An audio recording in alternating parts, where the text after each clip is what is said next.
Do you have a dog? Does your dog sometimes do bad stuff? Welcome to Doing Dog Stuff.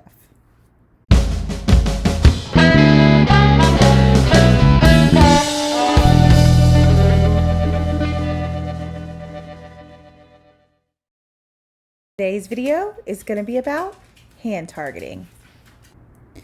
So hand targeting is an operant behavior, which means that the animal learns that for this behavior there is a consequence, and in this instance it is a positive consequence when they touch their nose to the palm of their hand. So hand targeting will reduce stress in a dog that's having a high emotional response, because that high emotional response is generally happening in the fight or flight region of the brain, which is in the amygdala.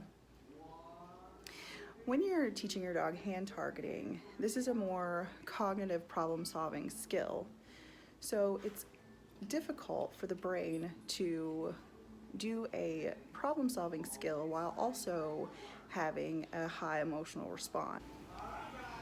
So when you teach your dog to hand target, if they're having an emotional response and you've done your work in teaching the dog how to do a hand target, then asking them to do such a simple behavior allows them to come back to a rational state of mind and complete a behavior that's easy for them, which reduces the high emotional response that they're having in the situation.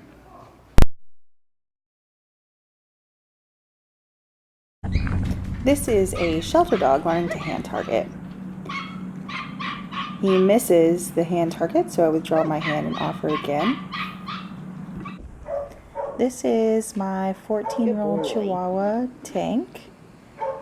He has been exposed to hand targeting before. Good boy. I think he can't see very well. He has a hard time finding rewards if I put him on the floor.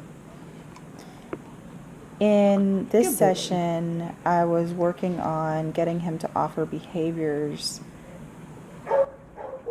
before I introduce him to a nail file board.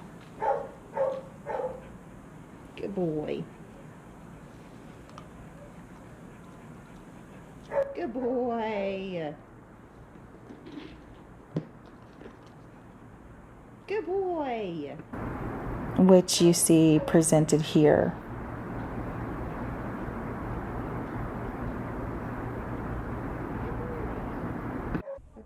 This is Molly, my 11-year-old Alex, who responds to a hand cue on a verbal cue touch.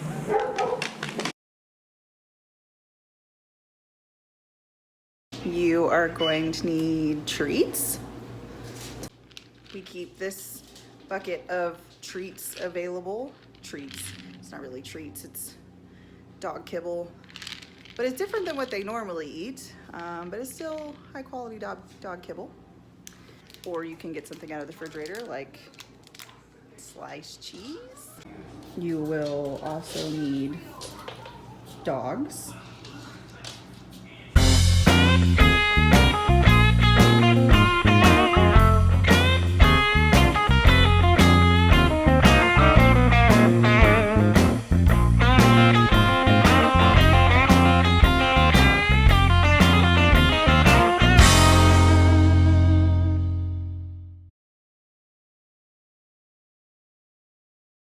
Remember, when you're training your dog something new, you usually want to use a higher value reward. My dogs have been working on this behavior for a very long time, so we use the lowest value reward, which would be kibble.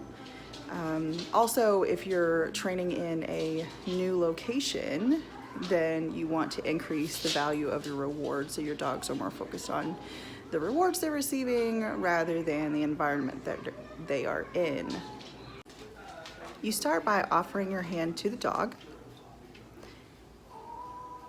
and when the dog's nose touches your hand, you should mark with good, yes, okay, good dog, or something to tell the dog that he's done what you want him to do, and then follow that immediately with a reward. Good.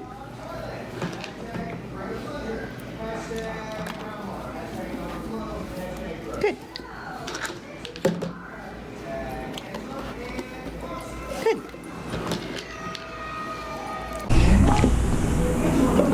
Back up. Back up.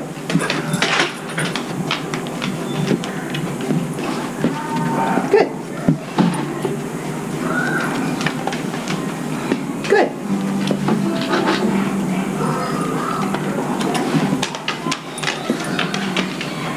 Good. Over here. Good.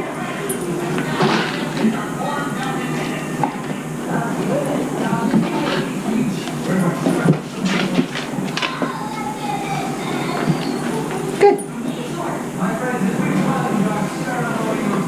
You can also use a hand target to teach tricks, such as jumping to target your hand.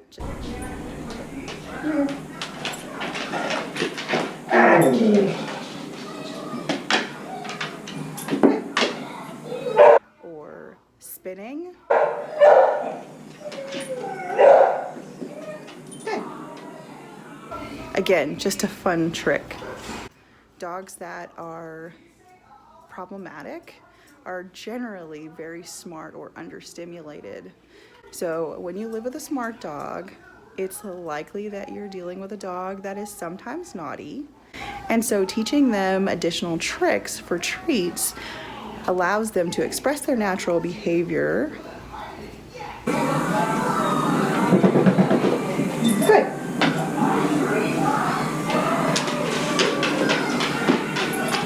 Good.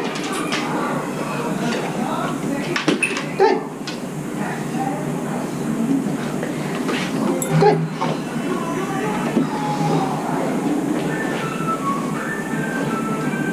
Good. Good.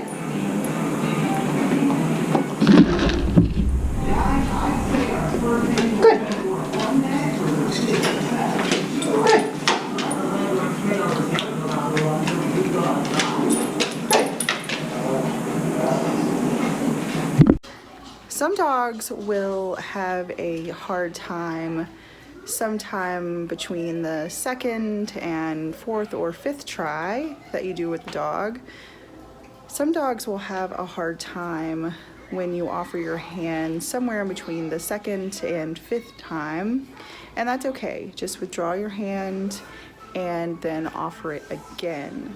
If the dog has 2 failures in a row, then I would recommend that the next time you present your hand, you're offering it in a way that the dog could not possibly make a mistake.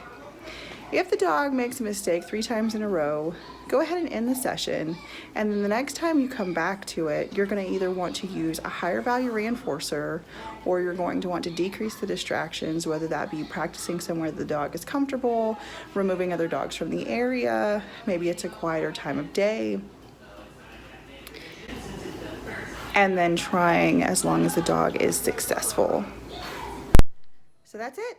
It's as easy as that.